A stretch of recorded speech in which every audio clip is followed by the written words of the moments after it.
நம்ம பண்ற தப்பு என்னன்னு பார்த்தீங்கன்னா, ஒரு டெஸ்ட் மேட்ச்லயும் நம்ம பண்ட்ட வந்து ஃபர்ஸ்ட் செஷன்லயே உள்ள எடுத்துட்டு வந்துரணும். அதனால அவரால வந்து அவருடைய முழு திறமைய காட்டவே முடியல. ஸோ இந்த டெஸ்ட் மேட்ச்ல on a drop in wicket India வந்து இன்கேஸ் டாஸை வின் பண்ணி முதல்ல ஆடினாங்கன்னா ஃபர்ஸ்ட் 30 ஓவர்ஸை விட்டு விட்டு ஆடி நாட் மோர் தென் 2 விக்கெட்ஸ் கொடுத்தாங்கன்னா India will be on a driver seat. ஏன் சொல்றேன்னா runs are plenty on Melbourne. நீங்க அப்ளை பண்ணி ஆடினீங்கன்னா ரெக்கார்ட்ஸ் இருக்கு. ஸ்டீவன் ஸ்மித்தோட ரெக்கார்டை பாக்குறீங்க. ஸோ நம்ம இந்தியன் பேட்டர்ஸ்க்கும் அங்கே நல்ல ரெக்கார்ட் இருக்கு. அண்ட் பர்டிகுலர்லி என்னோட மெமரி கரெக்டா இருந்தா மெல்பர்ன்ல கோலி ஒரு 162 அடிச்சிருக்காரு.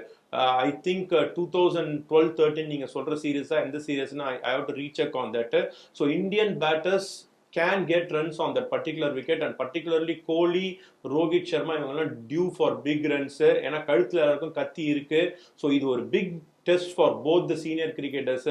அவங்களோட எக்ஸ்பீரியன்ஸை எடுத்துட்டு வந்தாங்கன்னா Melbourne is a batting paradise for both these batters.